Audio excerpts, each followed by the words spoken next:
Hoje nós vamos falar um pouquinho, estudar um pouquinho de como convencer ou converter um pecador. Como, pastor, nós podemos converter ou convencer um pecador?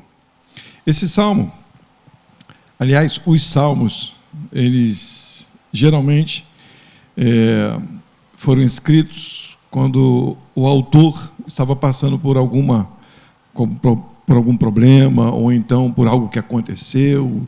Ele vai lá e relata em cânticos. Às vezes, para quem é compositor, geralmente a gente que gosta de escrever músicas, a gente geralmente escreve quando acontece alguma coisa na nossa vida. Eu tenho algumas músicas que elas não impactaram a minha vida, mas no momento em que eu estava vivendo, elas vieram como revelação. Não estou falando revelação de Deus, mas encheram o meu coração, e aí a gente começa a cantar. Não são músicas famosas, né? Mas são músicas que tocaram a nossa vida. A Cristina também tem muitas músicas e que ela escreveu por situações que passou. E os salmos não é nada mais do que nada menos do que isso. Quando Davi escreve o Salmo 23, provavelmente ele estava ali de frente com as suas ovelhinhas, né? Cuidando das ovelhinhas ali, de frente para o ribeiro, os pastos verdejantes, e aí o coração, que já era um coração do Senhor, entende que todo cuidado vem do Senhor. Ele não diz, eu sou o pastor das ovelhas, ele diz, o Senhor é o meu pastor. Ele olha para as ovelhas e ele diz, eu sou como essa ovelha, ele me faz andar por verdes pastos, ele me guia por águas tranquilas. E isso é muito legal, quando o autor ou o compositor pode colocar nas letras das suas músicas algo que ele entende que ele não tem o poder de fazer. Não é? E geralmente o cristão, o verdadeiro cristão, quando ele é um compositor, ou quando ele escreve versos, quando ele entende quem é o Criador, ele não consegue escrever algo que Deus não esteja na frente, ou que Deus não apareça, ou que Deus não seja exaltado, ou que Deus não seja glorificado através daquilo que ele está escrevendo. Geralmente é assim, quando você vê que um cristão só tem nome de cristão, o nome dele vem na frente da música, ou então ele quer aparecer na música, então ele compõe a emoção da sua vida e diz ali o que ele vai fazer, o que vai acontecer quando Deus olhar para ele e exaltá-lo, né? Ele não compreende quem é Deus, então ele faz músicas segundo o desejo do coração dele. Mas aquele que é cristão, ele tem esse entendimento de que algo, ou o que está acontecendo, ou o que aconteceu, Deus está no controle e fez acontecer, ou permitiu que ele voltasse. Esse Salmo 51 é aquele salmo que Davi escreve quando ele compreende o mal que fez. Vocês lembram da história? Luli pregou na quinta-feira passada, ou retrasada? Quinta-feira passada, ela estava falando sobre Davi, né? Davi ou Saul? Já descobriram quem somos? Com quem a gente precisa parecer? Davi ou Saul?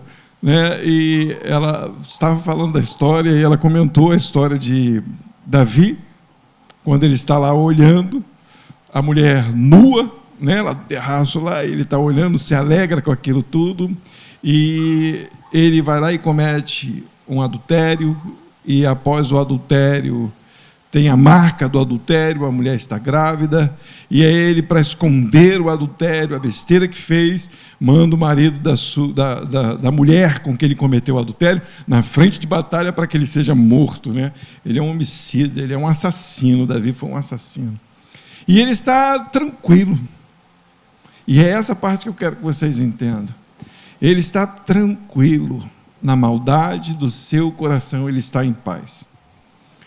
Não tem um lugar na Bíblia que diz, e Davi tenta se esconder do mal que fez, e Davi está perturbado com o que fez. Não tem, não tem.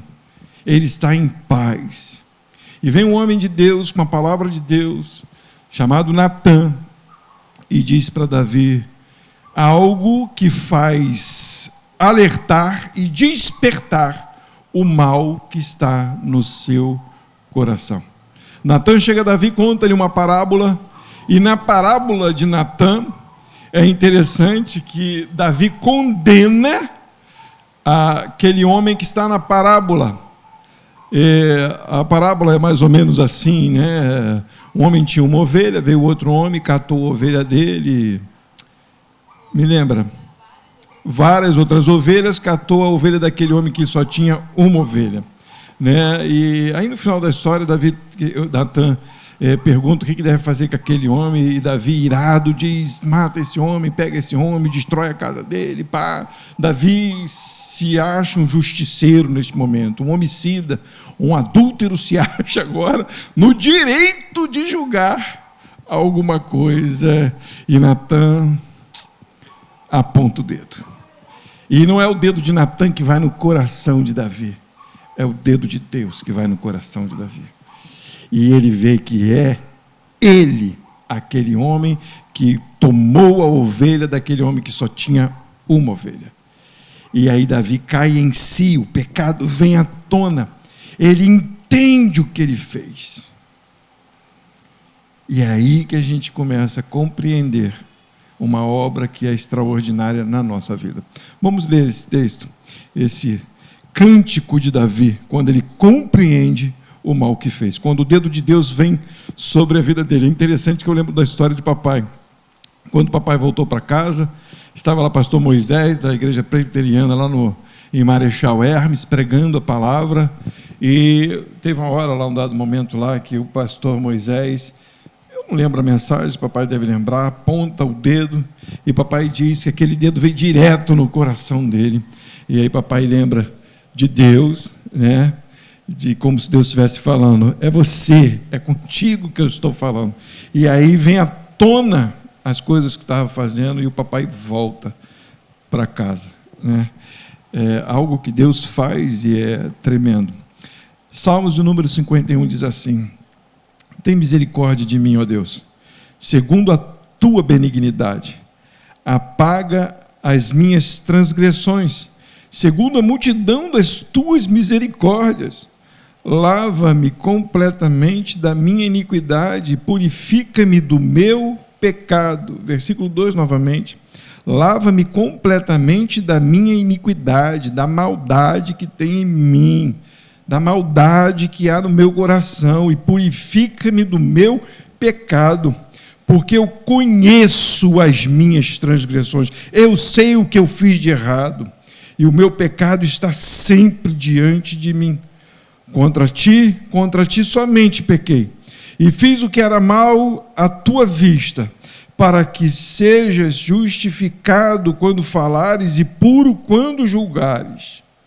Eis que em iniquidade fui formado, a minha formação foi do mal, né? Fui formado na maldade, né? A escola em que eu aprendi foi a escola do mal, a minha formação foi do mal, e em pecado me concebeu minha mãe. Eis que amas a verdade no teu íntimo, e no oculto me fizeste conhecer a sabedoria. Purifica-me com isopo, e ficarei puro, lava-me e ficarei mais branco do que a neve. Faze-me ouvir júbilo e alegria, para que gozem os ossos que tu quebraste. Isso é lindo demais, né?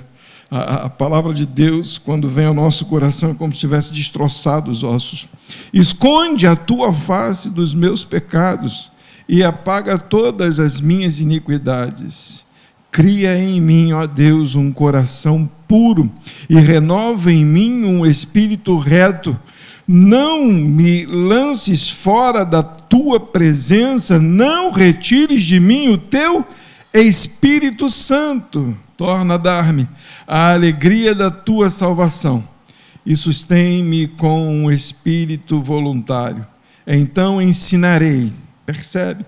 Então ensinarei aos transgressores os teus caminhos, e os pecadores a ti se converterão. Livra-me dos crimes de sangue, ó Deus, Deus da minha salvação, e a minha língua louvará altamente a tua justiça. Abre, Senhor, os meus lábios, e a minha boca entoará o teu louvor, pois não desejas sacrifícios, senão eu os daria. Versículo 16, o começo novamente diz: pois não desejas sacrifícios, senão eu os daria. Tu não te deleitas em holocaustos. Os sacrifícios para Deus são o espírito quebrantado e um coração quebrantado e contrito não desprezará, ó Deus. Faze o bem a Sião, segundo tua boa vontade, edifica os muros de Jerusalém.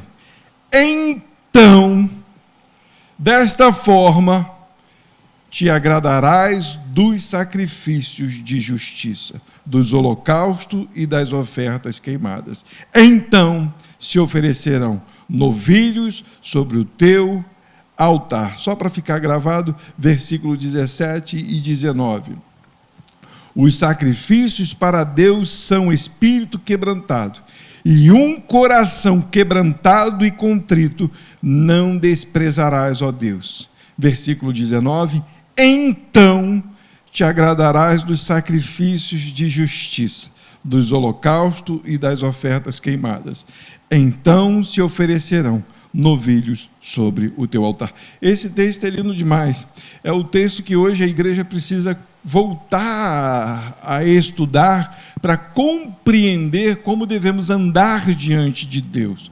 Bem, eu já digo logo de princípio, é impossível um homem converter a outro homem. É impossível. É impossível um homem comum tentar trazer ensinamento para outra pessoa, fazendo com que ela mude o seu caminho. Mas nós vamos entender por que nós pregamos a palavra. Por que nós falamos do Evangelho? Por que a gente fala de Jesus Cristo? Por que a gente fala de boas novas? Mas, a princípio, a gente deve entender o que Davi compreendeu. O que Davi entendeu no seu coração? Como que Davi chegou a essa conclusão para reescrever esta música, este salmo? Como que ele chegou? Ele chegou a um entendimento daquilo que a gente tem falado aqui, que é importante nós estarmos com o coração bem atentos, que é: não pecamos porque cometemos, não somos pecadores porque cometemos pecados. Nós cometemos pecados porque somos pecadores. Você não é pecador, você não é um pecador porque você xingou um palavrão. A gente estava conversando na terça-feira, né, Henrique? A gente falou assim, porque aconteceu uma situação, você não se tornou pecador a partir daquele momento. Hoje eu estava conversando com um rapaz na igreja, e eu fiquei preocupado, eu não conseguia acabar a conversa, porque hoje era dia de entrega de bolsa, e o assunto estava muito bem, mas de repente ele falou uma coisa que doeu lá dentro no coração, e eu falei, será que o entendimento dele é esse? Ele disse, eu procuro fazer tudo corretamente, eu procuro não fazer nada de errado, mas tem coisa que quando a gente vê, a gente já fez. É óbvio, né? O crente tenta não errar, é certo isso. E tem coisa que quando a gente vê, saiu, aconteceu. Mas ele disse assim, mas dessas coisas Deus não liga. Aí doeu, aí veio lá dentro, e eu queria compreender, mas estava chegando um pessoal, e tinha outro falando comigo, e vocês sabem como é que eu sou, né? Eu não consigo 10, 20 assuntos juntos. Respiram aqui, eu já me perco. Aparece um cavalo ali, eu não sei para onde eu vou. Aparece um gato, eu já não sei o que eu faço. Aparece uma barata, todo mundo olha, já era. Então, você imagina, ele começou a falar, veio lá dentro, e eu queria responder para ele, conversar com ele, e ele já perdia o assunto todo, aí já era, mas eu fiquei preocupado, porque Deus não aceita, não vem com esse papo de dizer que é pecadinho ou pecadão, não, gente, não entra nisso. Não entra nisso, seja lá o pecado que for, do tamanho que for, Deus é santo. E não existe iniquidade em Deus, não existe transgressão, não existe meio termo, não existe mentira. Deus não tem pacto nenhum com o ser humano, porque ele tem um pouco ou muito pecado. Aquele tem pouquinho pecado, então eu vou chamar esse. Não! Essa foi a função de Cristo vir ao mundo para nos justificar, porque senão Deus não olharia, eu vou falar com uma expressão bem forte, na nossa cara. Vocês têm que compreender isso. Quando Deus passa por Moisés, ali naquele lugar, Deus santifica Moisés, mas mesmo assim foi proibido a Moisés de olhar na face de Deus. Deus coloca a sua mão na rocha, bota Moisés de costas, esconde ele, para poder passar por Moisés, porque se ele olha de frente para Moisés, Moisés já era, porque Moisés é pecador. Deus não tem pacto, não tem como, não adianta. Então o sacrifício de Cristo teve que ser feito. Seja um pecadinho ou seja um pecadão, Deus não te aceita pelo tamanho do pecado que você fez. Tá ok? Nós andamos em santidade, procuramos andar em santidade, porque entendemos o que ele fez. Então Davi tem essa compreensão. No versículo 5, a gente vê isso. Olha o que está escrito aí no versículo 5. Qual é a formação de Davi e da onde é a fonte? Olha, ele diz ali: eis que em iniquidade fui formado, e em pecado me concebeu minha mãe. A faculdade de Davi. E começou aonde? Na fonte. Ele foi concebido. Quando o óvulo e o espermatozoide se encontraram, eis aí um pecador. Pum! Automaticamente, porque o espermatozoide e o óvulo de dois pecadores. Por isso não houve relação entre Maria e José, porque o ente santo que viria não poderia vir de relacionamento humano, porque senão seria um outro pecador. Ele não poderia nos salvar, ele não poderia carregar a nossa culpa. Mas Davi entende, existe algo de mal dentro de mim, porque eu fui concebido em pecado. A culpa é da mulher. Ele fala de algo importante, ele está dizendo: eu recebi esse DNA, esse mal veio do ventre de minha mãe. Ele está dizendo algo que está escrito, abram comigo, está no Salmo 53, mas nós vamos abrir Romanos capítulo 3, nós vamos ler do versículo 9 em diante. Paulo aqui vem respondendo, acredito que a dúvidas de judeus e de gregos que estão seguindo a Jesus. E muitos judeus naquela época se achavam melhores muitos judeus se achavam melhor do que os gregos, porque receberam a palavra. O Messias veio da tribo de Judá, o Messias era judeu, então eles se achavam melhor, mas aí Paulo vem dizendo que não há diferença. No versículo 9 ele diz: pois que somos nós mais excelentes, os judeus são mais excelentes? De maneira nenhuma, pois já dantes demonstramos que tanto judeus como gregos, todos estão debaixo do pecado. Como está escrito: não há um justo, nenhum sequer. Só uma pausa aí, só um segundo. Quando se fala nenhum justo, o que vem na nossa cabeça? Nenhum sequer. É que de Gênesis a Apocalipse todos são injustos, correto? Então já coloca na tua mente que os apóstolos, os profetas, Maria, mãe de Jesus, mulher de Deus, mas injustos, todos injustos. Papai, eu estava conversando, quando que nós fomos lá no papai? Fui eu que fui no papai. Foi quando que eu fui no papai? Sexta-feira. A gente estava conversando sobre meu avô. Meu avô colocava minha irmã e minha mãe no pedestal. Santas mulheres. Ele falava assim, né? São mulheres santas, essas mulheres são perfeitas, né? Aí papai: não, papai, são pecadoras. São pecadoras, merecedoras da graça de Deus. Não, mas elas, olha, papai, são pecadoras. Por que a gente faz essa confusão? Porque como alguns homens, e vovô andou em confusão, né? Via as confusões, as mulheres confusas, né? Então ele fazia comparação das mulheres confusas com as mulheres que não tinham confusão. Deu para entender? Das erradas, né? Eu acredito que era isso que fazia na cabeça dele. Vinha, essa aqui só pensa em porcaria. Essa aqui não.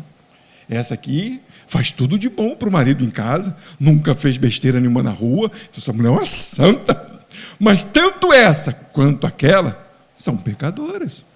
São pecadoras. E a gente precisa entender, todos. Não há um justo sequer. A nível humano, carecem das punições humanas. Mas a nível de Deus, todos merecem punição. Todos. Tá bom? Aí ele vai falar assim, vou ler de novo, versículo 10, como está escrito: não há um justo, nenhum sequer. Não há ninguém que entenda. Não há ninguém que busque a Deus. Todos se extraviaram e juntamente se fizeram inúteis. Não há quem faça o bem, não há nenhum só. A sua garganta é um sepulcro aberto, com a sua língua tratam enganosamente. Peçonha de áspide, né, de cobra, de serpente, está debaixo de seus lábios, cuja boca está cheia de maldade, maldição e amargura. Os seus pés são ligeiros para derramar sangue. Em seus caminhos há destruição e miséria. E não conheceram o caminho da paz. E não conheceram o caminho da paz. Não há temor de Deus diante de seus olhos. Ora, nós sabemos, percebe o que Paulo vai dizer. Ora, nós sabemos que tudo o que a lei diz aos que estão debaixo da lei, o diz para que toda a boca esteja fechada e todo mundo seja condenável diante de Deus. Por isso, nenhuma carne, nenhum ser humano, ninguém que foi concebido de homem e mulher será justificado diante dele pelas obras da lei, porque pela lei vem o conhecimento do pecado. Versículo 23 diz: porque todos pecaram e destituídos estão da glória de Deus. É um texto duro, mas que eu preciso entender que sou pecador. Eu não posso fazer comparações para dizer aquele pode ir para o céu e esse não pode ir para o céu. Aquele xingou um palavrão, não vai para o céu. Esse não xinga palavrão, vai para o céu. Não posso de maneira nenhuma. A Bíblia nos revela que diante de Deus todo mundo é condenável. A lei veio para nos mostrar isso. O que a lei diz? Honra teu pai e tua mãe. Todos nós desonramos aos pais. Então, a Bíblia, a lei nos mostra, somos condenáveis diante de Deus. Não roube, não furte, não olhe para o homem de lá, não olhe para a mulher de cá, olhe para o que você tem em casa, não cobice. Quantas vezes nós não cobiçamos? Hoje, então, é nos provocado a essa iniquidade que tem no nosso coração. Liga uma televisão, aí vê aquelas coisas de última geração, aí você começa a ver alguém que já tem aquilo que estava lá na televisão e você começa a cobiçar sem ter dinheiro para ter. Ou então a vaidade, porque você tem alguma coisa e o outro não tem e você se orgulha daquilo. Nós somos assim, todos nós. Ninguém pode dizer, eu não sou assim. Nós somos assim. A gente às vezes não demonstra com ações, mas lá no nosso coração está escondido essas coisas. Por quê? Porque todos nós pecamos. E qual é a fonte do pecado? Não é da mulher. Romanos 5, versículo 12. A mulher só carregou esse DNA, só carregou essa doença, né? Esse vírus, essa maldição. Romanos 5, versículo 12. O que diz aí? Quem pode ler?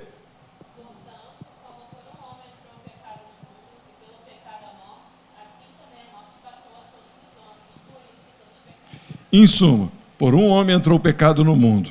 Mas, não foi a mulher que pecou? Eu quero que vocês entendam bem isso. Eu sei que a gente já falou muitas vezes, mas tem que ficar gravado. Entendam, quando o povo sai do Egito, o povo faz um bezerro de ouro, não faz? E aí Deus manda Moisés descer. Manda Moisés descer dizendo, vou acabar com esse povo. Deus estava irado. Já tirou eles do Egito e eles vêm desobedecendo. Deus já tinha falado com eles as leis, os mandamentos, eles não estão obedecendo. E aí Moisés sobe, eles acham que Moisés está demorando muito. O que eles fazem? Um bezerro de ouro. Aí Deus fala só, o teu povo, é assim que está escrito, o teu povo está fazendo coisa errada. Desce lá, porque eu vou destruir eles. Moisés vem com as tábuas do mandamento que Deus escreveu. Quando olha aquilo, pum, quebra. Por quê? Quebrou. Porque eles não estavam observando.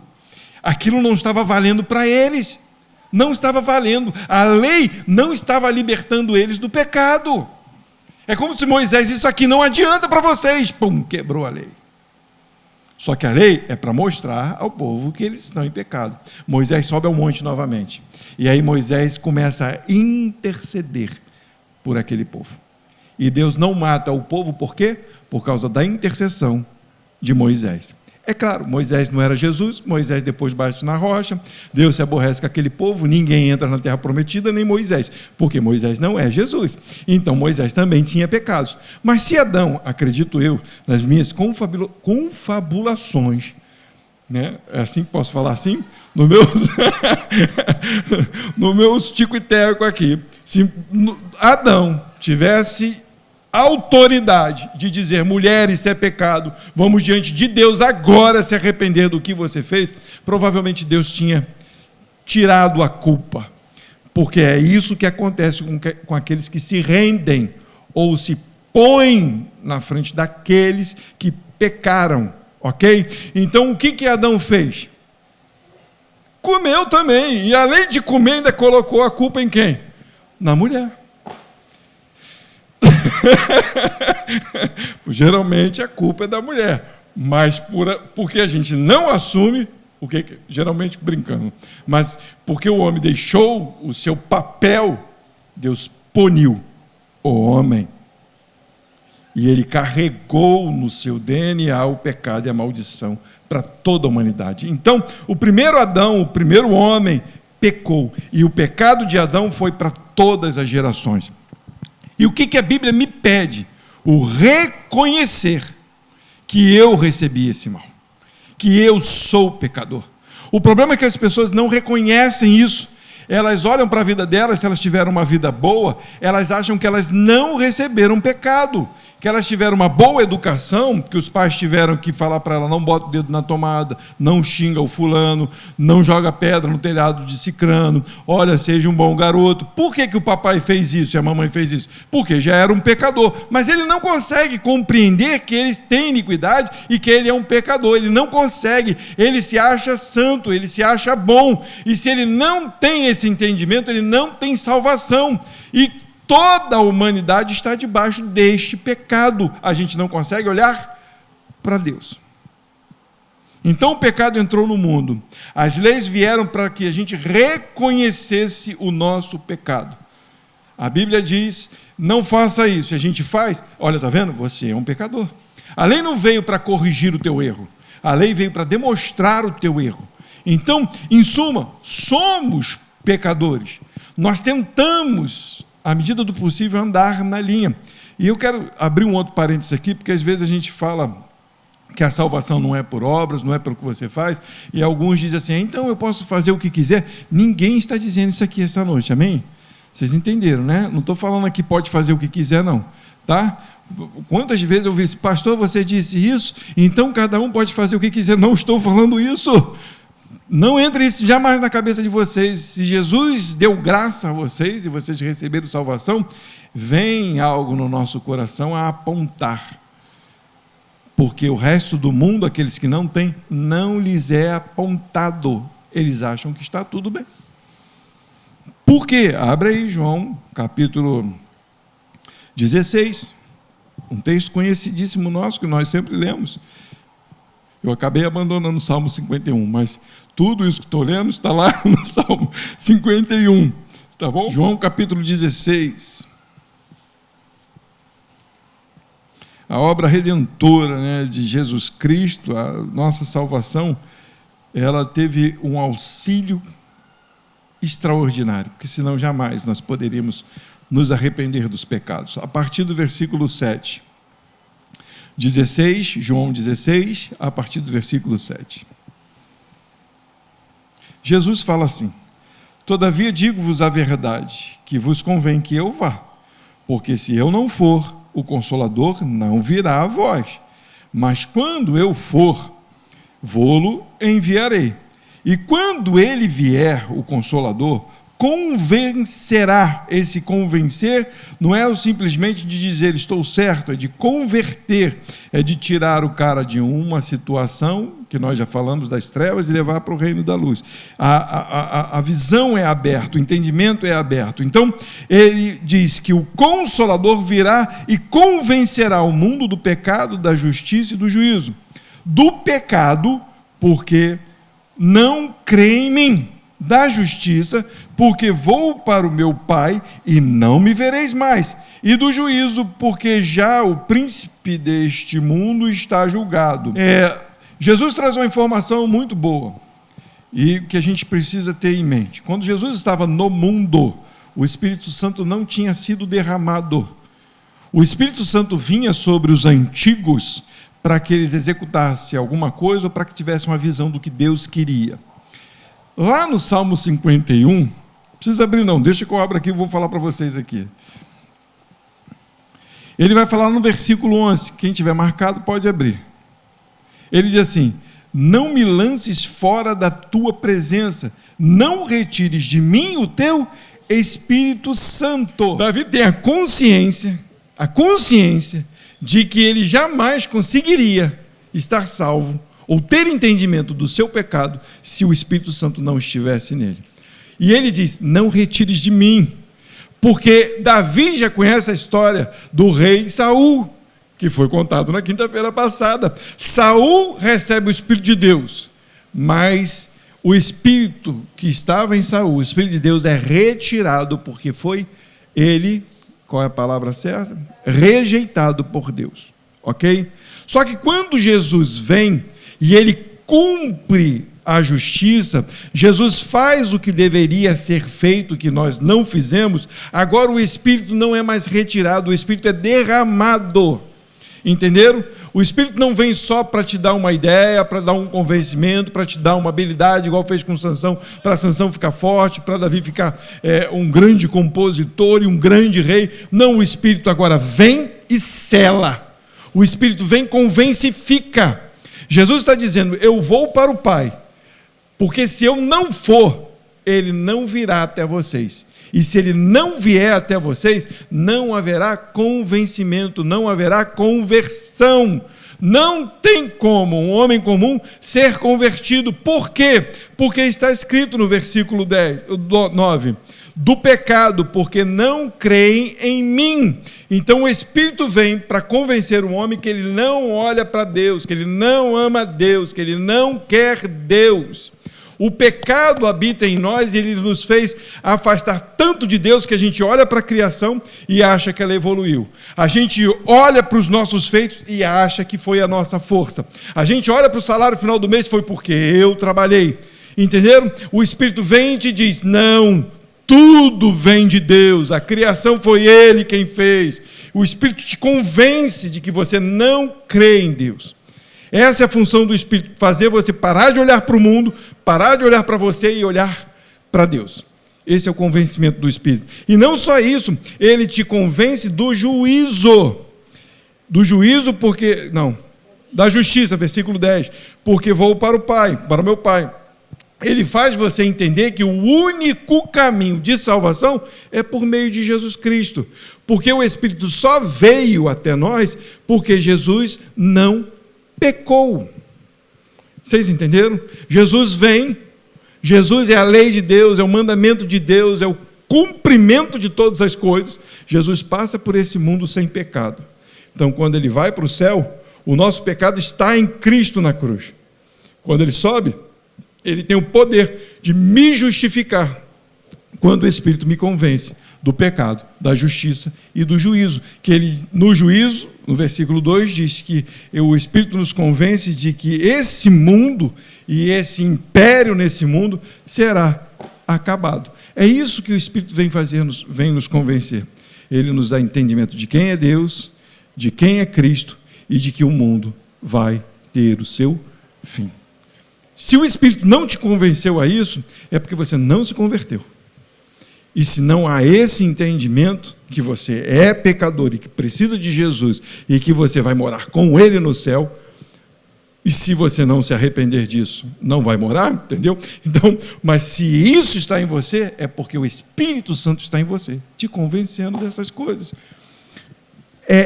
É isso que está escrito lá em Salmo 51.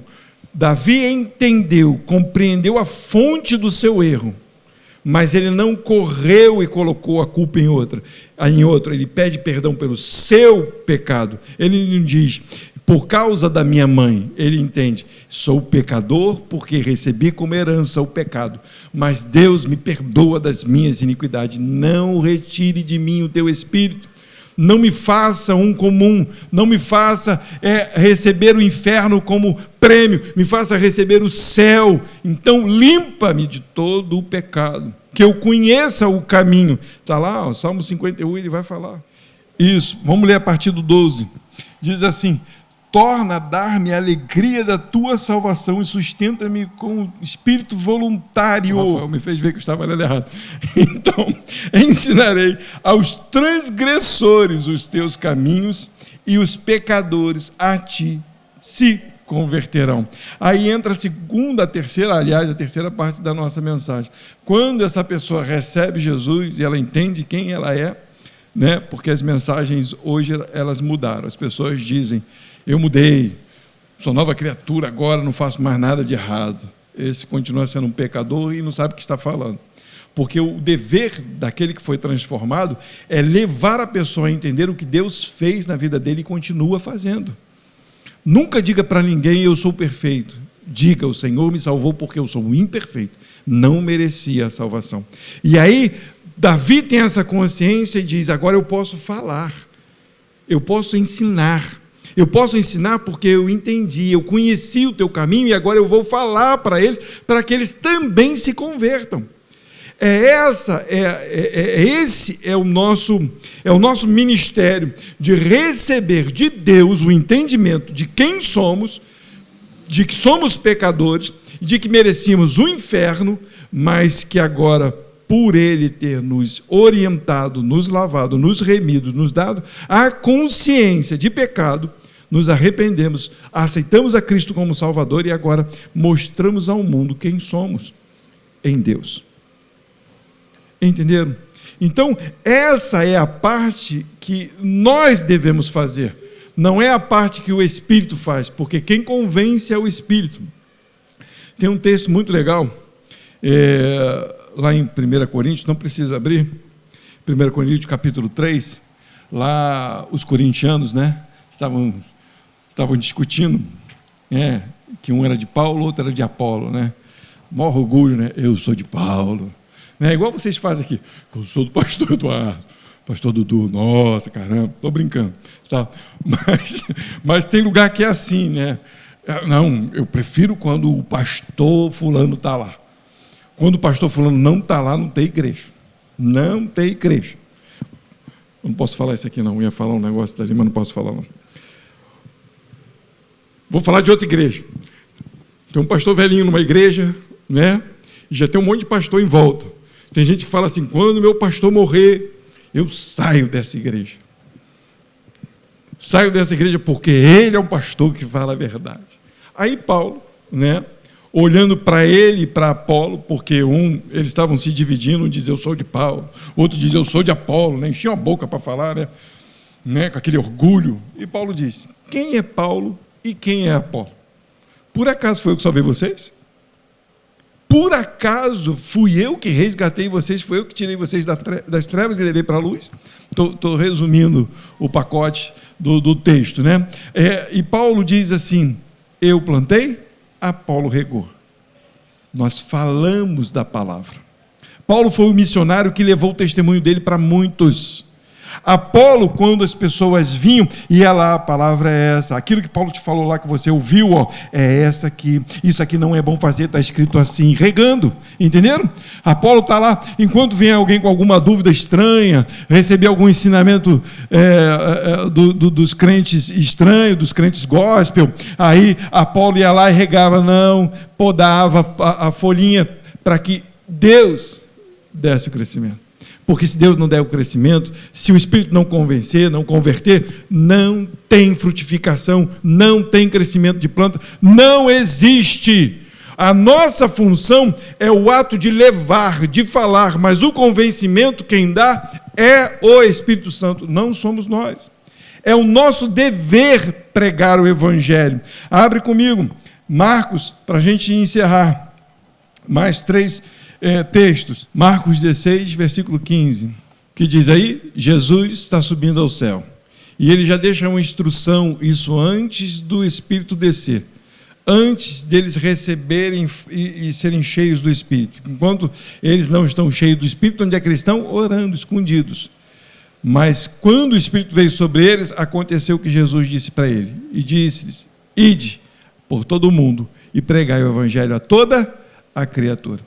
Foi o que Paulo fez. Ele foi convertido pelo Senhor e começou a falar do Evangelho. 1 Coríntios capítulo 9, versículo 16, eu acho que esse eu não anotei. Diz assim, porque se anuncio o Evangelho, não tenho de que me gloriar. Vocês já viram gente batendo no peito porque prega o Evangelho? Dá até briga. Nunca viu, né? Dá até briga. Tem gente que quer microfone de qualquer jeito. Tem igreja então, que dá oportunidade, um quer falar mais do que o outro, não estou falando que seja errado dar oportunidade, não. Mas acho engraçado, então, eu já passei por várias vezes isso. A pessoa diz, pastor, tem uma oportunidade. Aí eu vou e falo. As pessoas nunca gostam do que eu falo e sempre retrucam na outra oportunidade aquilo que eu falei. Cara, eu detesto isso. Me dá raiva quando me chamam por causa disso. Porque tu vai falar um negócio, você quer falar algo, e aí a igreja já tem outro negócio. Cara, eu devia ficar quieto. Não me dá oportunidade, não, que é melhor ficar quieto. Porque sempre vem alguém, não, mas teve gente até que chegou a falar, mas o pastor falou, e eu não tinha falado nada daquilo. Mas tudo bem, mas eu não posso me gloriar, pois me é imposta esta obrigação. Pesa. Quem ama a Cristo, entende o que ele fez, agora ele tem como obrigação falar desse amor. Ele não pode mais ficar calado, isso tem que ser destravado de nós. E ai de mim, se não anunciar o Evangelho. Jesus diz para ele, você vai ver como é bom sofrer pelo meu Evangelho. Você vai ver, porque Paulo entendeu que aquele mundo, o mundo para ele já não tinha mais valor nenhum. E que agora, o que Deus estava revelando a ele, não podia mais ficar só para ele. Ele tinha por obrigação de mostrar às pessoas o mundo vindouro. O que Cristo fez. Então, é obrigação nossa anunciar o Evangelho. Não é obrigação nossa converter as pessoas. Tem hora que a gente quer enfiar o Evangelho. O Evangelho não entra se não for pelo Espírito Santo. Você pode ler e falar assim, nossa, mas é muito nítido. Para quem não tem convencimento, para quem o Espírito não alertou, ele não entende. Olha, eu fico bobo às vezes, eu vejo pessoas extremamente estudadas, extremamente sábias, elas conseguem ler a Bíblia, e quando não tem o Espírito de Deus, elas conseguem deturpar aquilo que está escrito. Se ela pegar qualquer outro livro, ela consegue trazer toda a tradução, toda a informação, tudo que está escrito com uma tremenda interpretação, mas quando se fala de Bíblia, não consegue. Por quê? Porque é espiritual, não se compreende carnalmente, humanamente, ela só se compreende espiritualmente, a quem Deus abria a mente pelo seu Espírito. A minha função é pregar, a função dele é converter. Quando Paulo fala dos casamentos, às vezes vem a mulher que é casada com um marido que não é crente, Paulo diz assim, não separe dele, dá uma dor logo, tem gente que está tudo falando, dá um chute nas galera aí no pessoal, fica assim, oh! Aí ele fala assim, não separe, porque quem sabe a mulher, se o Senhor não vai converter o teu marido, mais ou menos assim, ele mostra claramente quem vai dar o convencimento e a conversão é Deus. Ele diz, então, assim, continua, não pare, continue pregando, continue orando, não desista, mas também não faça como se você tivesse o poder de convencer, porque esse poder só quem tem é Deus, tá bom? Então, que isso esteja bem claro na nossa mente. Romanos, capítulo 10, para encerrar, do versículo 8 ao 17. Esse texto, ele completa, ele tem toda essa informação maravilhosa para nós, para esse entendimento. Diz assim: mas que diz? A palavra está junto de ti, na tua boca e no teu coração. Esta é a palavra da fé que pregamos. Se com a tua boca confessares ao Senhor Jesus e em teu coração credes que Deus o ressuscitou dentre os mortos, será salvo. Não é essa palavra que pregamos, nós falamos assim, a salvação é por meio de Jesus. Creia em Jesus, creia que Ele ressuscitou. E lá só para vocês entenderem, quando nós pregamos, o efeito que tem que causar no coração de quem ouve é a fé de compreender quem é Jesus, o que Jesus fez, da ressurreição e não só disso, mas do galardão de que Ele vai nos tirar desse mundo. Por que eu estou...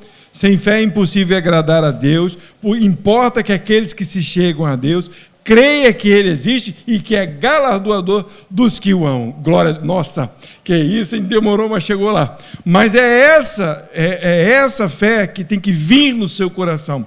Por que eu estou deixando isso bem claro? Porque algumas pessoas dizem que creem em Jesus, mas não acreditam no céu. Não tem salvação, eles não entenderam do tempo que o Senhor vai vir e levar a sua igreja. A salvação é completa, Ele nos mostra o pecado, nos convence de quem é Jesus e nos mostra a justiça de Deus que nos leva ao céu. Visto que com o coração se crê para a justiça e com a boca se faz confissão. Eu creio e agora eu confesso. Essa é a mensagem que está na nossa boca. Porque a Escritura diz: todo aquele que nele crê não será confundido. Versículo 12. Porque não há diferença entre judeu e grego, porque um é o mesmo e o Senhor de todos, rico para com todos os que o invocam, porque todo aquele que invocar o nome do Senhor será salvo. Como, pois, invocarão aquele em quem não creram? E como crerão naquele em que não ouviram? E como ouvirão se não há quem pregue? Então há um questionamento. Se não ouvirem, como que vão crer? E se não for anunciado, como invocarão, né? Ele está dizendo aqui. Aí diz assim, versículo 15. E como pregarão se não forem enviados?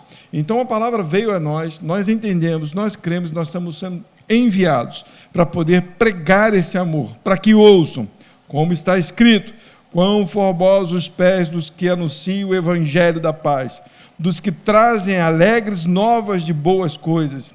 Mas nem todos têm obedecido ao evangelho, pois Isaías diz: Senhor, quem creu na nossa pregação? Então entendam, a gente não pode convencer as pessoas, nós devemos pregar, mas nem todos vão obedecer, nem todos vão ouvir.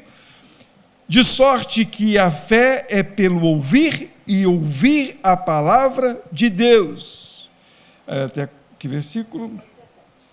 Tá, então é até aqui. Então entendam, Deus nos deu esta obrigação de falar do evangelho para que as pessoas ouçam, porque a fé vem pelo ouvir. Então não se cansem de pregar, não se cansem de falar aquilo que Ele fez. Como converter um pecador é anunciando o evangelho para que Deus faça a obra. Qual o pecador que vai se converter? Eu não sei, mas a minha obrigação, a sua obrigação é entender o que Ele fez e agora anunciar às pessoas. Tá ok? Então é essa mensagem que eu queria trazer para nós. Lembrando de que nos últimos versículos lá de Salmo 51, e eu vou encerrar, né? Encerro mesmo, agora eu vou encerrar. Salmo 51.